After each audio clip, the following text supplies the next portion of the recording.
வணக்கம் தலைமைகளே. நம்மில் அநேகர் எல்லாருக்குமான பதிவு இது. பொருளாதார நிலைமை மற்ற நிலைமைகளில் கடைசி இடத்தில் மிகவும் பின்தங்கி இருக்கிறோமா, அல்லது ராசி அற்றவன், எதுக்குமே ராசியற்றவன், இவன் செய்யும் காரியம் விளங்காது என்று சொல்லி மிக பின்னுக்கு தள்ளப்பட்டு கடைசியில் இருக்குமா? ஆனால் தொடர் முயற்சி செய்யும் போது முதலிடம் பிடிக்கலாம் என்று ஆதாரத்தோடு இந்த பதிவு விளக்கும்.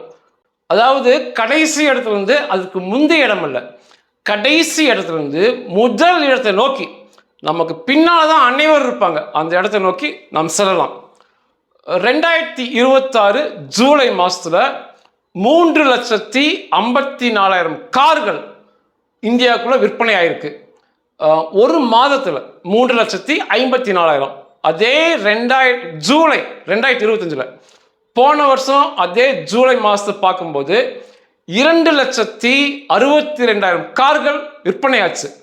எவ்வளோ பெரிய அளவு பொருளாதார வளர்ச்சியில் இந்தியா போயிட்டு இருக்குன்னு பாருங்க. கார்கள் விற்பனை 35% அதிகரிச்சிருக்கு.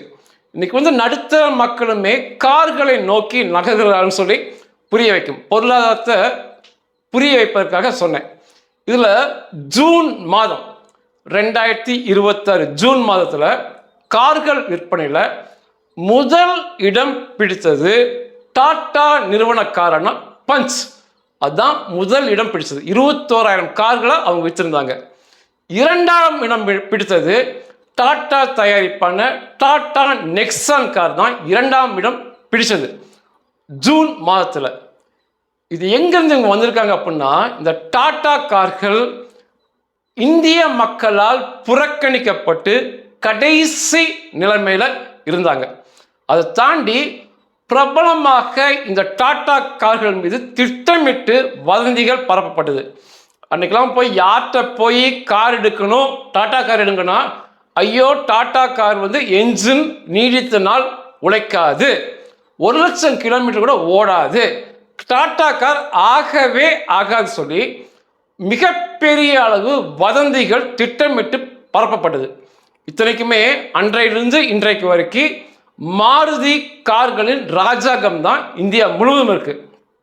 ஆனால் மாருதியை தாண்டி டாட்டாக்கு தான் மோட்டார் அனுபவம் அதிகம் இருந்துச்சு. டாடா லாரிகள், டாடா பேருந்துகள் எப்போ இருந்தோ இருக்கு.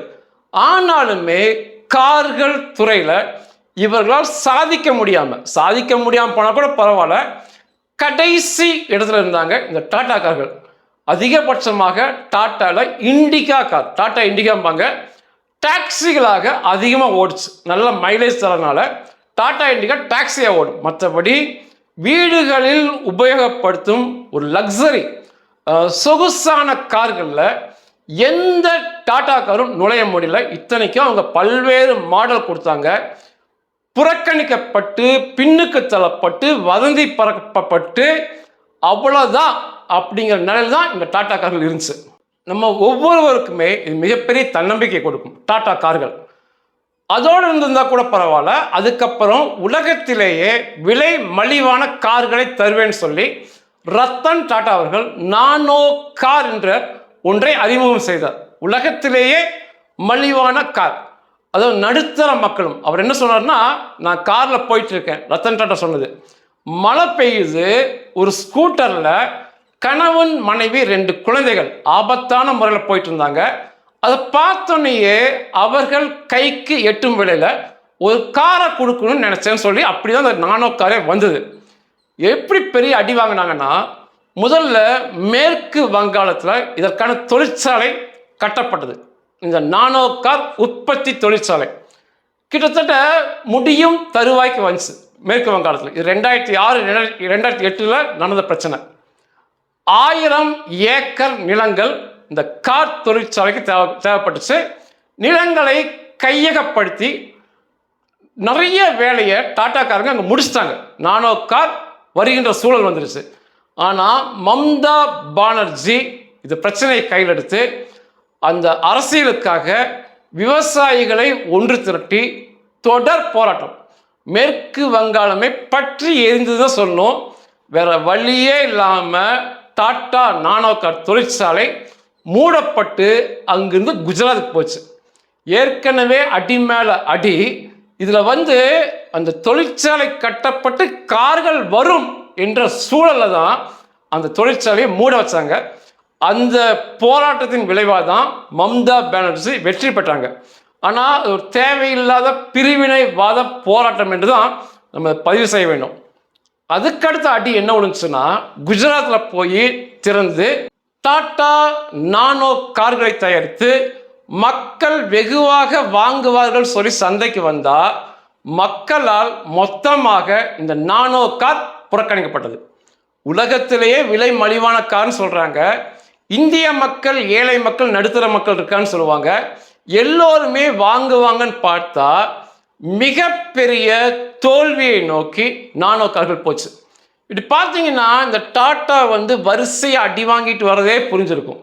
அந்த ராசி அற்றவர்கள் அப்படிங்கிற பெயர் தொடர்ச்சியாக இவர்கள் மீது முத்திரை குத்தப்பட்டு கொண்டே இருக்கும். இவ்வளோ அடி வாங்கியும் எப்படி டாட்டா ஜமாளிச்சார்னா, இந்த 2008 நடந்த பிரச்சனையில் டாட்டாக்கு மேற்கு வங்க அரசு கிட்டத்தட்ட 768 கோடி ரூபாய் நஷ்ட ஈடு தரணும்னு சொல்லி சமீபத்தில் தீர்ப்பாச்சு உச்ச நீதிமன்றத்தில். அன்றைய காலகட்டத்தில் கிட்டத்தட்ட 800 கோடி அவர் இழந்திருக்காருன்னா எந்த அளவுக்கு பாருங்க. சரி, அப்புறம் எப்படி இவர் தாக்கு பிடிச்சார் அப்படின்னா, பல வியாபாரங்களில் கொடி கட்டி பிறந்தார் ரத்தன் டாட்டா. ஒன்றில் விழுந்தாலும் மற்றவை அவருக்கு கை கொடுத்தது. அவர் செய்யாத வியாபாரங்களே இல்லைன்னு சொல்லலாம். இது நமக்கு முதல் முன்னுதாரணம். ஒரே ஒரு வருமான வாய்ப்பை வச்சு நிச்சயமாக இருக்கக்கூடாது. ஒன்று தான் வருமானம் அப்படின்னு இருந்தோம்னா நிச்சயமாக அது தடைப்பட்டால் மிகப்பெரிய சிக்கலை எதிர்நோக்க நேரிடும். அதனால் முதல் வருமானம் நல்லபடியாக வரும்போதே அதை பயன்படுத்தி 2வது, 3வது, 4வது என்று சொல்லி வருமான வாய்ப்புக்கு நிச்சயமாக செல்ல வேண்டும் என்று இவருடைய வரலாறு காட்டும். அதுக்கப்புறம் இவருக்கு எங்கே ஒரு பிரேக் த்ரூ, எங்கே திருப்பு முனை அமைஞ்சதுன்னா, இத்தனை அடி வாங்கிய டாட்டா 2008 ஜூன் மாதம் 2ஆம் தேதி இங்கிலாந்தின் பிரபல கார் தொழிற்சாலைகள், கார் நிறுவனங்கள் ஜாகுவார் மற்றும் லேண்ட் ரோவர் ரெண்டுமே பிரம்மாண்டமான கார்கள், உலக புகழ் பெற்றவை.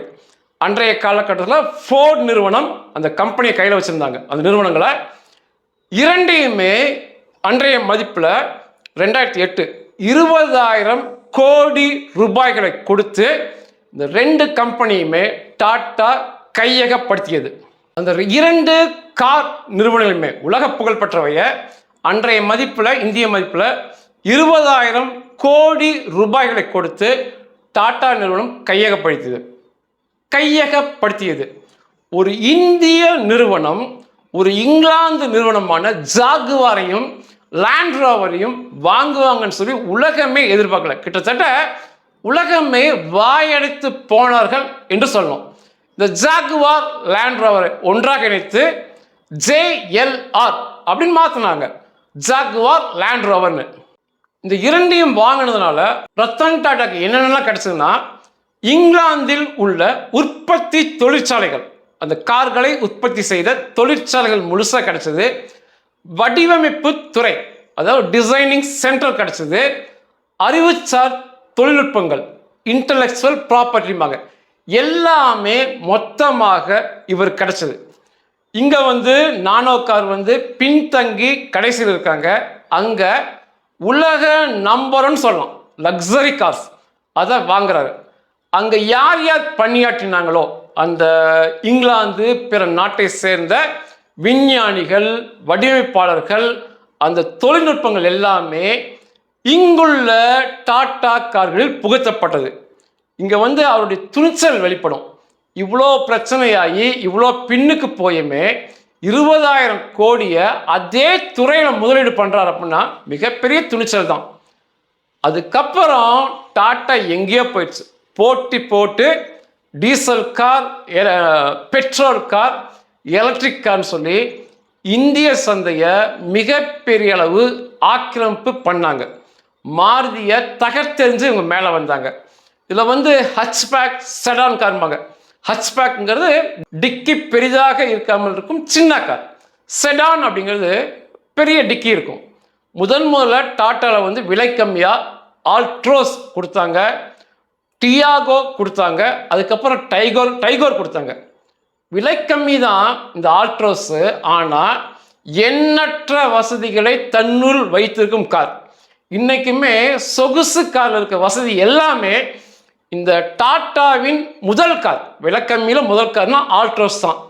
அந்த ஆல்ட்ரோஸில் அத்தனை சொகுசை கொட்டி கொடுத்தாங்க. அதுக்கப்புறம் வந்து ஜீப்கள் போன்றிருக்கும் கார்கள், அது அப்படி வந்து சின்ன கார்னு பார்த்தீங்கன்னா டாட்டா பஞ்ச் வந்தது, டாட்டா நெக்ஸான் வந்தது, ஹாரியர் வந்தது, சஃபாரி வந்தது, சியரா வந்தது. இதில் டாட்டா சஃபாரி, டாட்டா சியராலாம் முதல்ல கொடுத்து மிகப்பெரிய அளவு தோல்வி அடைந்த கார்கள். அதெல்லாம் திரும்ப புது பெயரில் புத்துயிர் பெற்று வந்தது. இதில் வந்து இந்த வரிசையில் டாட்டா பஞ்ச் தான் விலை குறைவு. டாட்டா பஞ்ச் ஒரு ஜீப் போலவும் இருக்காது, கார் போலவும் இருக்காது, அமர்ந்து செல்ல அருமையாக இருக்கும். இந்த கார் தான் இன்றைக்கு இந்தியாவில் ஜூன் மாதத்தில் நம்பர் 1 விற்பனையாக டாட்டா பஞ்ச் வந்தது. நம்பர் 2ஆவதாக டாட்டா நெக்ஸான் வந்தது. என்ன இந்த கார்களில் ஏன் இவ்வளோ பேர் போட்டி வாங்குறாங்கன்னா, ஒன்று இங்கிலாந்து தொழில்நுட்பம், பிற மேலை நாட்டு தொழில்நுட்பம் அதில் இருக்குது. எண்ணற்ற வசதிகளை, சொகுசு வசதிகளை அந்த காரில் செஞ்சு கொடுத்துருக்காங்க. டிசைன், அதோட வடிவமைப்பு வேற லெவலில் எங்கேயோ தூக்கி கொண்டு போயிட்டாங்க டிசைனை. அதனால இதில் இன்னொரு முக்கியமான விஷயம், விலைகளுமே கட்டுப்படியாகின்ற விலைகளில் கொடுக்குறாங்க. ஆல்ட்ரோஸ் தான் விலை கம்மி, சொகுசு காரில் இருக்க வசதி ஆல்ட்ரோஸில் இருக்குது. நீங்கள் வாங்கி பாருங்கள். இன்னைக்கு கடைசியில் இருந்த வதந்திகள் பரப்பப்பட்டு முடக்கப்பட்டிருந்த இந்த டாடா நிறுவன கார்கள் முதலிடம் வந்திருக்கு. நிச்சயமாகவே நம்ம ஒவ்வொருவருக்குமே இது மிகப்பெரிய தன்னம்பிக்கை தரலாம். பொருளாதார ரீதியில் இன்னைக்கு பின்னுக்கு இருக்கலாம், ராசி அற்றவன் என்று நம்மை முத்திரை குத்தி பின்னுக்கு தள்ளி புறக்கணிக்கப்பட்டிருக்கலாம். ஆனால் வருகின்ற காலங்களில் முதல் இடத்துக்கு நம்மால் வர முடியும். இதில் வந்து டாட்டா சொல்லி கொடுத்தது போல 2-3 வருமான வாய்ப்புகள், துணிச்சல், விடாமுயற்சி, கடுமையான போராட்டம், புதுமைகளை புகுத்துதல், ரிஸ்க் எடுக்கிறது, இதெல்லாமே வந்து டாட்டா வந்து கடைசியிலிருந்து முதலிடம் வந்ததுக்கு முக்கிய காரணமாக கண்ணுக்கு தெரியும். கண்ணுக்கு தெரியாத, நமக்கு அதிகமாக தெரியாத ஒரு தகவல் இருக்கு, கொடுத்து உதவுதல். டாட்டா இந்த கார்களில் பின்னுக்கு இருந்தாலுமே கொடுப்பதில் டாட்டாக்கு நிகராக இந்தியாவில் யாருமே இல்லை. அவருக்கு இணையாக இருந்த தொழிலதிபர்கள் யாருமே டாட்டா பக்கத்திலே போக முடியாது. அது ரத்தன் டாட்டா பக்கம் போகவே முடியாது. இருப்பதை எல்லாம் கொட்டி கொடுத்தார் மக்களுக்காக. இந்த கொரோனா காலத்தில் அவர் செய்த உதவி மறக்க முடியாத உதவி. அவ்வளோ பெரிய தொகையை கொடுத்துக்கிட்டு இன்னும் எவ்வளவு கேட்டாலும் இந்தியாவிற்காக, என் மக்களுக்காக கொடுப்பேன்னு சொன்னார். என்றைக்குமே கொடுப்பவர்கள் கெட்டு போவதில்லை. உங்ககிட்ட இருக்கிறதுல சின்ன, அதாவது என்ன இருக்கோ, நம்மகிட்ட ஒரு 5 ரூபாய் இருக்கலாம், 1 ரூபாய் இருக்கலாம், மகிழ்ச்சியோடு உள்ளம் உவந்து உதவி செய்யும் போது அது பல கோடி மடங்கு பெருகி நமக்கு திரும்பி தரும். இதுவுமே இந்த பதிவுகளில் வந்து நமக்கு விளங்க வைக்கும். நிச்சயமாக இந்த கார் வந்து டாடா கார் வந்து நமக்கு ஒரு தன்னம்பிக்கை. நீங்கள் வந்து குடும்பத்துக்கு கார் வாங்க வேண்டும் என்று நினைத்தால் டாட்டாவையும் முயற்சி செய்து பாருங்கள். ஒன்று இந்தியாவுடைய கார், இரண்டாவது அநேகம் செய்திருக்காங்க. அது எல்லாத்தையும் விட கார்களில் எண்ணற்ற வசதிகளை செய்து இங்கிலாந்துடைய லேண்ட் ரோவர் ஜாகுவார் தொழில்நுட்பத்தில் இன்னைக்கு டாட்டா வந்துகிட்டு இருக்கு. எண்ணற்ற சொகுசு வசதி இருக்கு. அதனால் கார் வாங்கும்போது நிச்சயமா டாட்டாவையும் பார்வையிட்டு முடிவு செய்யுங்கள். நன்றிகள்.